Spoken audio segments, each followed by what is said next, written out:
पाकिस्तान में हर साल ख़वातीन पर तशद्दुद के 8-9 हज़ार वाक़यात दर्ज किए जाते हैं, जिनमें जिनसी हमले, चेहरों पर तेज़ाब फेंकने, गैरत के नाम पर कत्ल, घरेलू तशद्दुद, ज़बरदस्ती की शादी, खून बहा के एवज़ औरतों का इस्तेमाल और औरतों की खरीद व फरोख्त के वाक़यात शामिल हैं।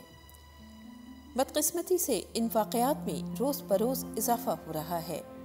पाकिस्तान में औरत को इंसान नहीं बल्कि एक शय का दर्जा हासिल है, जिसे मर्द की साथी मिल्कियत तस्वुर किया जाता है।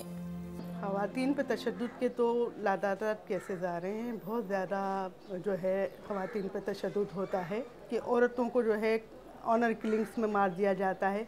वो तशद्दुद के साथ ज़िंदगी भी उनकी ख़त्म कर दी जाती है। जो राइट टू लाइफ का जो हक़ है कॉन्स्टिट्यूशन में और दिया गया है और मज़हब में भी, उसको जो है एक अपनी ज़ाती मफादात के लिए अपनी इज़्ज़त का वो करके बहाना करके औरतों को मार दिया जाता है। औरतों को खून बहा में दे दिया जाए, दुश्मनों के हवाले कर दिया जाता है।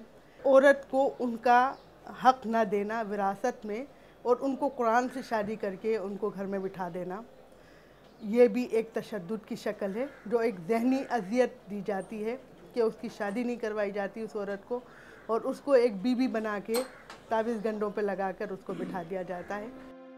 पाकिस्तान में हर साल सैकड़ों ख़वातीन के चेहरों पर तेज़ाब फेंके जाते हैं या उन्हें जलाया जाता है। उनके मासूम चेहरों को बेदर्दी से मस्ख़ कर दिया जाता है। उनकी हंसती मुस्कुराती ज़िंदगी जहन्नम में तब्दील हो जाती है। कराची की साबरा भी इन्हीं में से एक है। इसको इसके शौहर ने जला दिया था। मुझे भी ससुराल वालों ने जलाया था, मेरे हस्बैंड ने बर्न किया था, मेरी सास भी वहाँ शामिल थी, मेरी देवर शामिल था। तो अब तो वो तीनों ही फैमिली के शामिल थे। देखिए, मेरा ये था कि मेरा एज डिफरेंट था, वो मुझसे काफ़ी बड़ा था और शक्ल सूरत से भी काफ़ी फ़र्क था। तो वो एहसास कमतरी का शिकार नहीं होता बंदा। यास्मीन की कहानी भी साबरा से मिलती जुलती है। इन कहानियों के किरदारों से हम तकरीबन रोज़ ही मिलते हैं। भरोसे एतमाद पे ज़िंदगी गुजरती है और जहाँ भरोसा एतमाद नहीं होता वहाँ सब कुछ ख़त्म हो जाता है। जैसे ख़त्म हो गया, हादसे के बाद सब कुछ ख़त्म हो गया, रिश्ता टूट गया, ख़त्म हो गया। मगर मैं बच्चों से फिर भी मुंसलिक हूँ, बच्चे मेरे पास हैं, मैं करीब हूँ, बच्चों से करीब हूँ। पाकिस्तान में वट्टे सट्टे का रिवाज आम है, यानी किसी लड़की की मर्जी के बगैर उसकी शादी कराना और उसके बदले में लड़के के ख़ानदान से लड़की लेना। ज़िला खैरपुर की रिहायशी अनवरा भी वट्टे सट्टे की भेड़ चढ़ गई। उसका निकाह मामू के बदले में 7 साल की उम्र में किया गया और 14 साल की उम्र में उसकी रुखसती हो गई। 7 साल की थी तो मेरा निकाह हुआ था। जब मैंने हाँ भी नहीं की थी, हाँ भी मेरी माँ ने की थी। मैं छोटी थी क्योंकि मैं मामू के बदले में थी। वो कह रहे थे आप भी इसके बदले में हमारे को दो और निकाह करके दो। इस शादी में अनवरा की मर्जी शामिल नहीं थी। शादी के फौरन बाद उस पर तशद्दुद का सिलसिला शुरू हो गया। वट्टे सट्टे की शादी में लड़की को ज़ाती गुलाम तस्वुर किया जाता है। उसका रवैया पहले से 8 दिन में से ठीक रहा। फिर जो उसका चाचा था वो उसे कहता था मारो, ऐसे करो, ऐसे करो। और उसकी बहनें जो स्टील टाउन में रहती है वो भी कहती थी भाई इसके मामू ने मेरे साथ ये किया तो तुम भी इसको मारो। सराखों से इसलिए जलाया था कि उसने कहा तुम गलत काम करो, दूसरों लड़कों से बातें करो, उससे पैसे लेकर मुझे दो। मैंने कहा ये मैं काम नहीं करूँगी। और फिर उसने मुझे रस्सियाँ बांधकर और मेरे कपड़े उतार कर और मुझे जलाया। और ज़ख्मों के ऊपर अंदर बाहर मिर्ची डालते थे, पूरे 8 दिन सुबह शाम मिर्ची डालते थे। और मिर्ची डालकर उसके माँ बाप है ना, वो कहते थे अब मिर्ची तो डाली, अब नचवाओ भी ना। पाकिस्तान में हर साल नाम नेहाद गैरत के नाम पर 600 से ज़ायद ख़वातीन और मर्दों को कत्ल कर दिया जाता है, जिनमें तकरीबन 50% केस सिरे से रिपोर्ट ही नहीं होते। इसकी वजह यह है कि इनमें कबायली जिरगे मुलव्वस होते हैं। ताहिरा और मंठार अली गोठ कमरी ज़िला नौशहर और फिरोज़ में रहते थे और एक दूसरे को पसंद करते थे। दोनों ने कराची में कोर्ट मैरिज कर ली। जब ये बात उनके गांव पहुंची तो इलाके में वडेरों ने जिरगा तलब किया और ये फैसला किया कि दोनों को कारोकारी के तहत कत्ल कर दिया जाए। ये शादी दोनों कबाइल की रवायात के मनाफी है। जिरगी का ये फैसला हैरान कुन नहीं, ये जालिमाना रवायत कबायली सिस्टम का हिस्सा है। मैंने शादी की थी, लव मैरिज की थी हमने, तो इस वजह से हमारे जो मेरे ससुराल वाले हैं वो थोड़ा लालची किस्म के हैं, तो वो मेरे से मुआवजा मांगने के लिए ज़िद पे अटके हुए हैं। तो इस वजह से कुछ लोग उनके साथ मिल के जो हमारे पूरे फैमिली के ऊपर यानी कि पुलिस के साथ मिल के सारा कुछ FIR और ये कुछ करवाया, मेरे खिलाफ़ अगवा का केस करवाया उन्होंने, ठीक है। तो और पुलिस वहाँ उनके साथ मिल के हमारे पूरे घर का ये जो को बताया कि सामान जेवर जो भी है, अनाज भी लेके गई, माल भी लेके गई, और मेरे पूरे घर वाले पता नहीं कहाँ हैं। हम अपना सर बचा के निकले वहाँ से। मूंखे मारे छॾींदा, मां वञणु नथी चाहियां उन्हनि ॾे। मां त ख़ुशि आहियां पंहिंजे मुड़ुस सां, ख़ुशि ज़िंदगी गुज़ारणु थी चाहियां। ओॾे मां कान वेंदसि, मूंखे मारे छॾींदा। गोठ हाशना शाह जिला खैरपुर से ताल्लुक़ रखने वाली ज़ाकरा सोलंकी अपनी 17 साला बेटी तस्लीम सोलंकी के कातिलों को इबरतनाक सज़ा दिलाना चाहती है। 3 साल कबल तस्लीम सोलंकी की शादी उसके चचा के बेटे से कराई गई, ताहम चंद माह बाद उसको गांव के किसी दूसरे लड़के के साथ कारी का इल्ज़ाम लगाकर बेदर्दी से कत्ल कर दिया गया। कत्ल करने से कबल तस्लीम पर कुत्ते भी छोड़े गए। मैं इंसाफ चाहती हूँ, जो इसी में वो है ना मुलविस, जो मेरी बच्ची के ऊपर कुत्ते छोड़ के और दौड़ा के और तशद्दुद से मारा था, मैं चाहती हूँ उसी तरीके का उसका मौत हो, फांसी होनी चाहिए। जो ये बड़े बड़े लोग हैं ना, इसको मुलविस हैं उसी में। मीटिंग में सब पूरी मीटिंग 25 अफराद की मीटिंग थी, वैसे तो पूरे गांव मिला हुआ था, लेकिन उसी को 25-25 साल की फौरी तौर सज़ा सुना दे के सब सुने के वाकई इंसाफ है। कोई तड़पता है और कोई मांगता है तो उसको मिलता है। गैर सरकारी आदाद शुमार के मुताबिक गुज़िश्ता साल जिनसी ज़्यादती के 299 केसेस दर्ज हुए, जबकि इज्तिमाई ज़्यादती के शिकार अफराद की तादाद 79 थी। ज़्यादती का शिकार होने वाली ख़वातीन की अक्सरियत बदनामी की डर से खामोश रहती है। एस्टिमेट्स कुछ ऐसे हैं कि पाकिस्तान में हर रोज़ अबाउट 8 वुमेन आर रेप्ड। तकरीबन 8 ख़वातीन, जिसमें से आधे जो हैं वो बच्चियाँ होती हैं, छोटे बच्चे। बच्चों को बेसिकली बिकॉज बच्चे बहुत आसानी से सबड्यू हो जाते हैं, उनको ओवर पावर करना काफ़ी आसान होता है।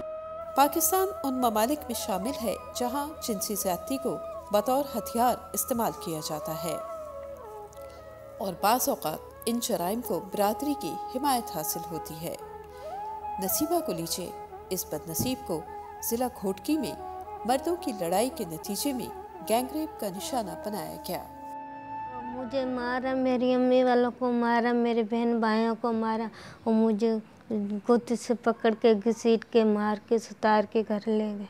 जब ये हादसा हुआ उस टाइम मैं ड्यूटी पे था, तो पीछे किसी ने उनको बताया दिन का 1 बजे का टाइम था, 11 लोग हमारे घर में हमला किया, हमारे बच्चों को, मेरी बीवी को, मेरे बेटों को मारा और उठा के नसीमा को वो सत्तार के घर में ले आए। वहाँ के सब लोग उनसे डरते हैं। उसी टाइम उनके सामने कोई भी नहीं आ सका, ना कोई आता है। जो दो लोगों को सजा हो गई है, उसके अलावा 9 अफराद थे, वो 9 को और छोड़ दिया। 9 में से क्या 3 आदमी जो है पुलिस ने अब तक गिरफ्तार नहीं किए। जो एक बड़ा है जागीरदार सत्तार मुख्य जवाबदार, उसको आज तक पुलिस ने गिरफ्तार नहीं किया। हमारे माशरे में न सिर्फ ख़वातीन को जिनसी ज़्यादती का शिकार बनाया जाता है, बल्कि मासूम बच्चियां भी इसका निशाना बन जाती हैं। कमसिन कायनात का शुमार भी इन्हीं बच्चियों में होता है।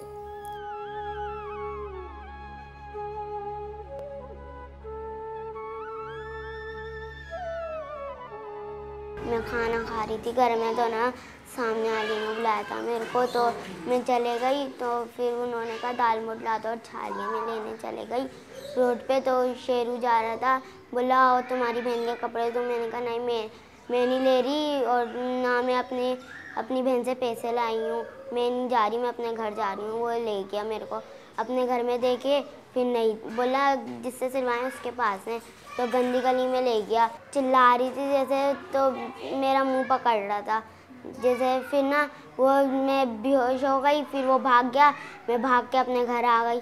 शेरू को जब थाने में छोड़कर आ गए तो हमें पता लगा शेरू थाने में चला गया। अगर इसको इसी तरीके से पैसे खिला पिला के छोड़ दिया, मुझ गरीब आदमी को ऐसे ही छोड़ दिया, तो ऐसे लोग फिर और करते रहेंगे सारा कारोबार।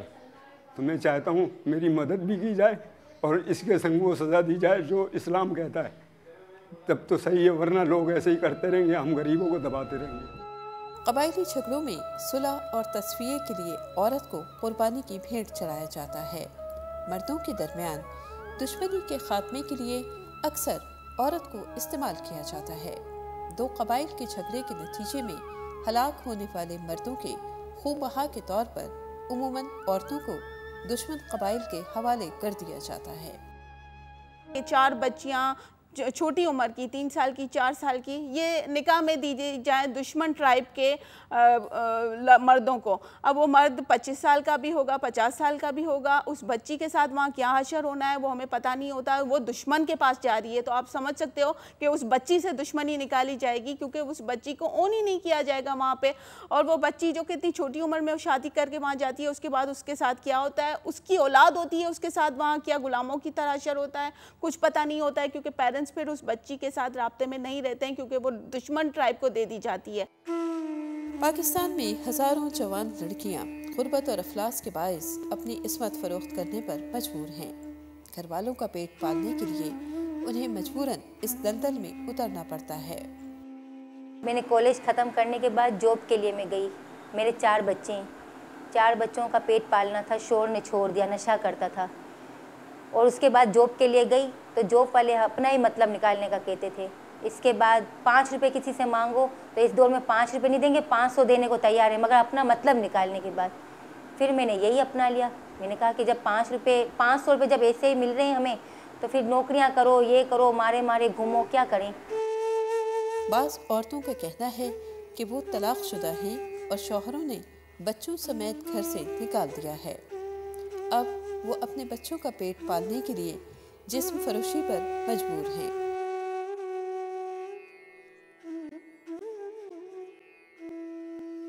5-6 ऐसे बंदे हैं जो मुझे फ़ोन करते हैं और फिर अपने दोस्तों को और बुला लेते हैं, उनके घर होते हैं, मैं वहाँ जाती हूँ। मैंने ये सोचा है कि अगर इस फील्ड से मेरा एक घर बन जाता है, अपना खुद का एक कमरे का मकान बन जाता है, तो फिर मैं ये छोड़ दूँगी और बच्चों को फिर लेन पे रखूँगी।